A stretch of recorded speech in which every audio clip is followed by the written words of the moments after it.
boarding. Grand rising. You know, it's so dark outside. I know, it's October. But it's just so dark. So it doesn't phase anymore. It just goes like dark. It's odd. Okay, let's get on with it. So I woke up, I don't know what time it was,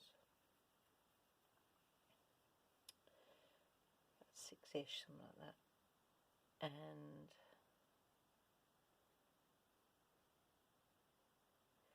what people call ascension symptoms,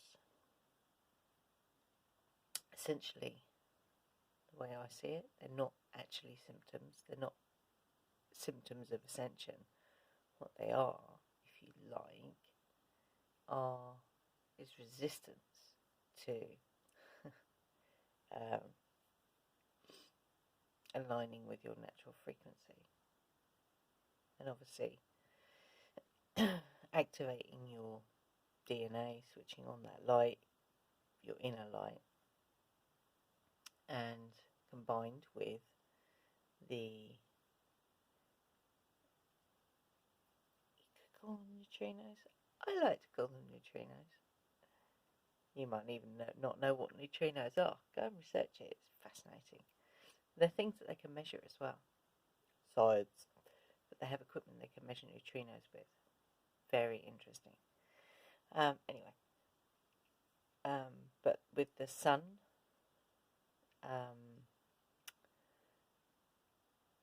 short version, with the sun doing what she's doing,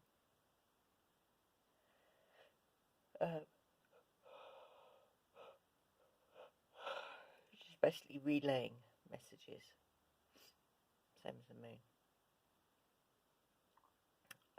which help to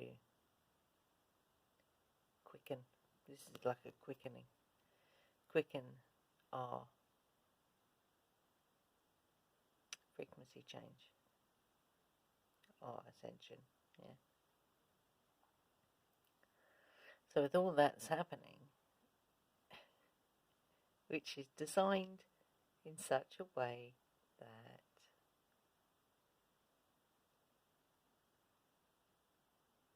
it's changing our whole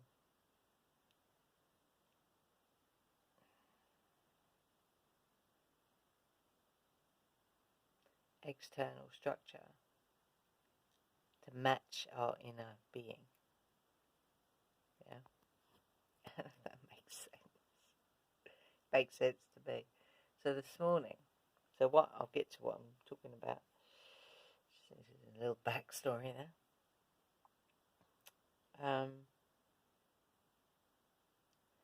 So as we are experiencing this frequency change, because it's so different to how our being is used to functioning.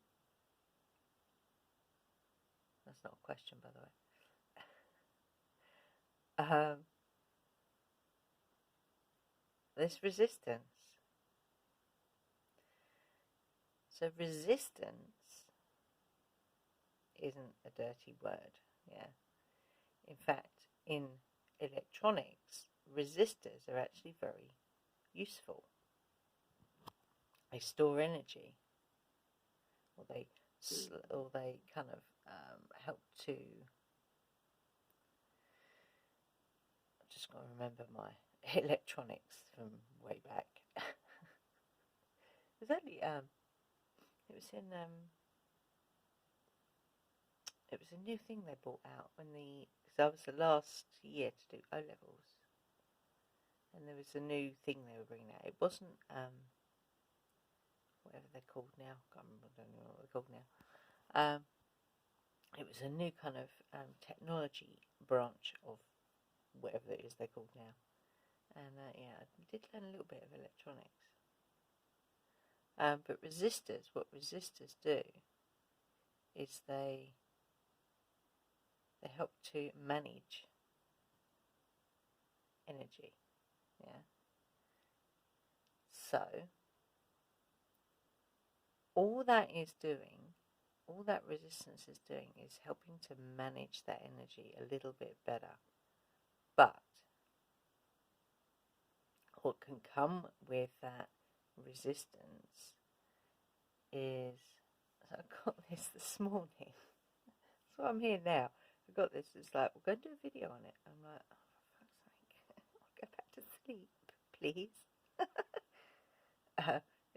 So this is important, apparently, because it's a tangible. It's what I'm going to share with you. Is a tangible thing, something you can do when this resistance comes up. It's actually a physical thing you can do, and it works because I did it.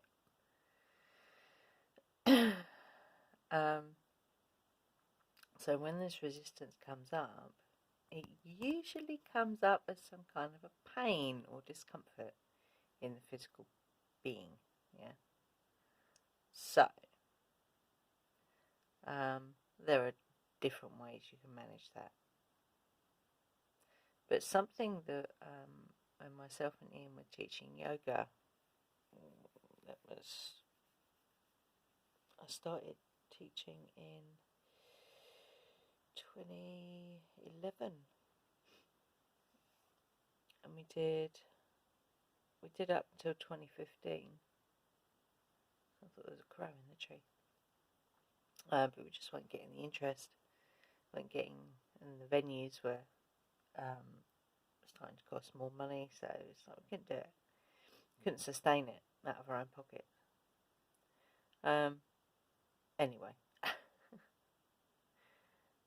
one of the things that we would teach was this idea with breath. So I'm big on breath work, yeah. I think breath work, and what's really interesting is that recently Ian discovered that the Sanskrit, I think it's the Sanskrit meaning of spiritual is breath, which makes sense because spirit or ether in witchcraft terms is that you can't see, but it's sort of air. That makes sense. That makes sense to me.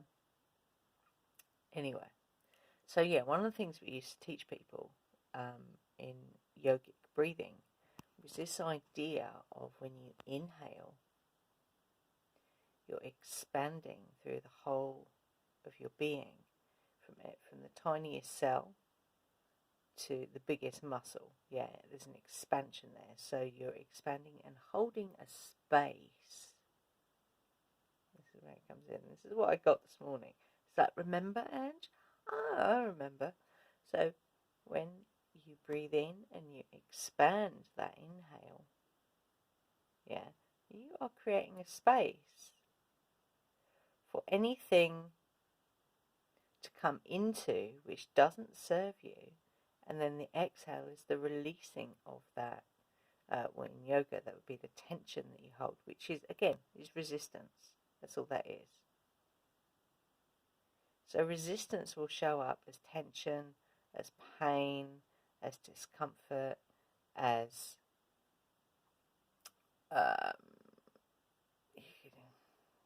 smoking, anything that helps to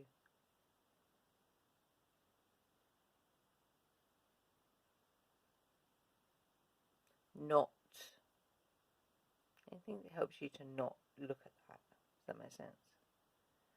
So how is resistance showing up? What is it showing up as? And then hold a space for it.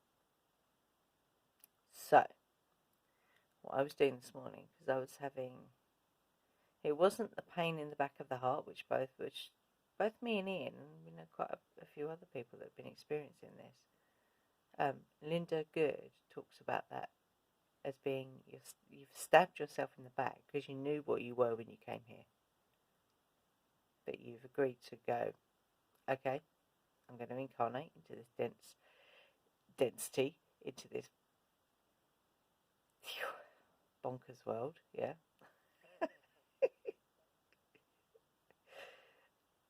Knowing what was going to happen. Choice, always choice, superpower choice, yeah. So, rewind.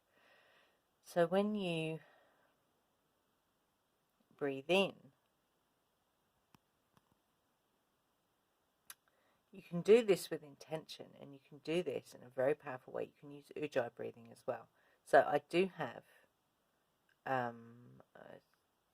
believe it's in a playlist called Breathwork, but I do have videos, individual videos on this particular, on how to breathe properly using the whole of your lungs, yeah, not just breathing up here, which a lot of people do. They breathe up here. Your lungs actually go from the just under your collarbone down to almost your belly. Yeah, that's a big organ. Yeah, use it for fuck's sake. Sorry. So many people don't breathe properly. It's amazing. So you can use your breath. You can use this idea to help you manage the resistance that shows up as any of those things that I've just talked about. Pain, discomfort, habits that aren't necessarily constructive.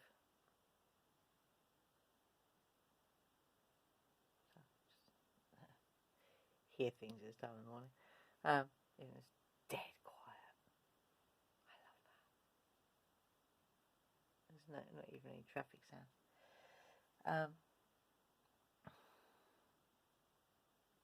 Which is actually unusual for this time of the morning, because weirdly the M25 has been quite loud, not as loud as it used to be, but it's been reasonably loud this time of the morning. There's nothing. So back to the breath.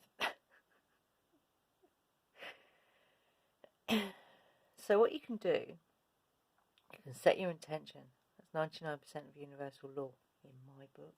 Yeah?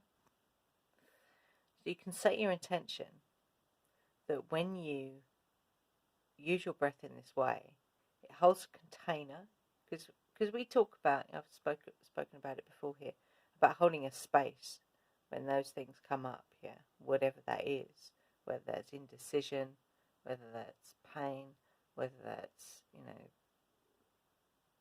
not feeling lost, whatever it is, yeah. You can hold a space for it. Don't react to whatever that is. You just hold a space for it. But until now, I've got the remembering of how to do that. So fucking cool. It is so simple, yeah. So, when you've learned how to breathe properly, you can do this technique, yeah, because it does require you to be able to breathe with the whole of your lungs, because what you're creating there is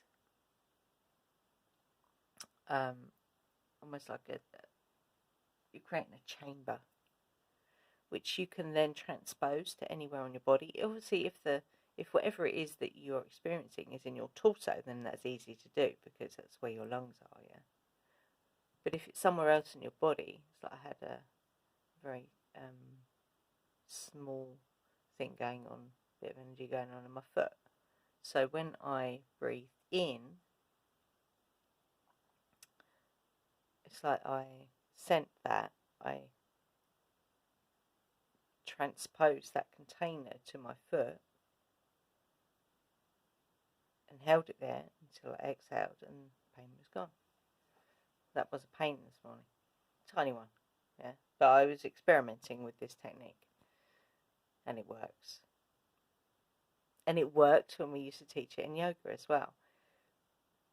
It helped to get rid of that tension that people would find that the body would hold when they were doing yoga. Yeah. Poses or breath work or even meditation.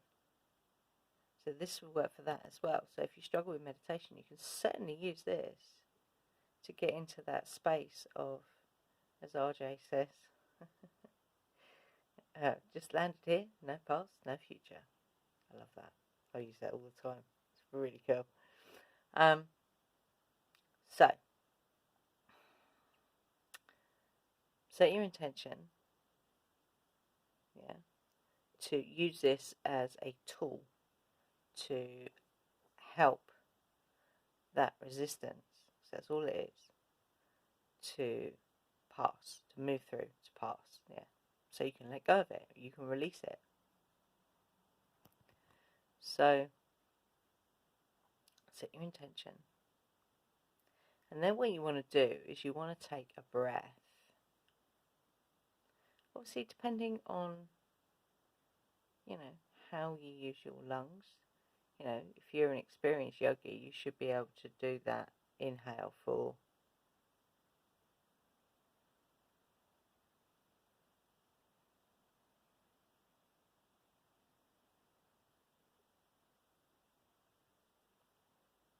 up to 20 seconds, maybe longer. Yeah. And the idea is you're expanding the vessel, you're expanding that tube, if you like, where you're going to hold the resistance in that, yeah, whether that's in your torso or somewhere else in your body, yeah. So the idea of breath retention, don't use the words holding your breath, because that then creates a weird thing in the mind. It goes, oh my god, I can't breathe, yeah. All you're doing is retaining your pranic energy, which is what you really are, neutrinos, yeah. Have you ever felt prana tingles? I'm guessing that's what neutrinos, I don't know, have an experience like, I don't know. Who does know? No one actually knows, okay? Unless you see someone turn into neutrinos in front of your eyes, nobody knows. So, you breathe in, yeah, you take once you've learned to breathe properly, your ability to extend the inhale and the exhale will increase. And your ability to use the whole of your lungs will increase. So, I will link the video somewhere, whether it's at the end of this or whether it's in the notes below.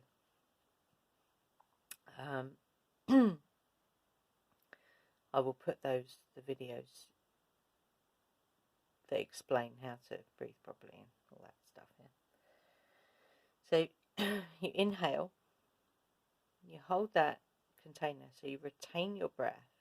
Well, think of it as a pause, because it is a pause between the end of the inhale and the beginning of the exhale. There's a still point, so you're creating a still point, a 0 point, if you like, yeah, of just allowing that resistance to, if you want a long description for it, to be seen, to be heard, to be acknowledged before it gets released on the exhale. So you don't need to make the exhale really, really long, or twice as long as the inhale. It's just a slow. So it's a slow, measured inhale and a slow, measured exhale. No counting required. And you can visualize that if you like. I didn't do that this morning. I just held the space and then knew that it would be alchemized as it left my being. And it works. And it's practical. It's tangible. You can feel it. You can experience it.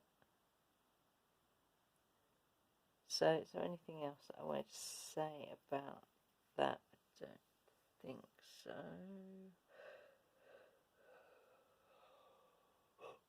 Oh, excuse me. Okay, so We might be doing some gongage on Sunday evening, possibly. But it'll be live here on YouTube. It won't be an in-person thing. So, keep your ears open. If there is going to be one, it will appear as a scheduled video.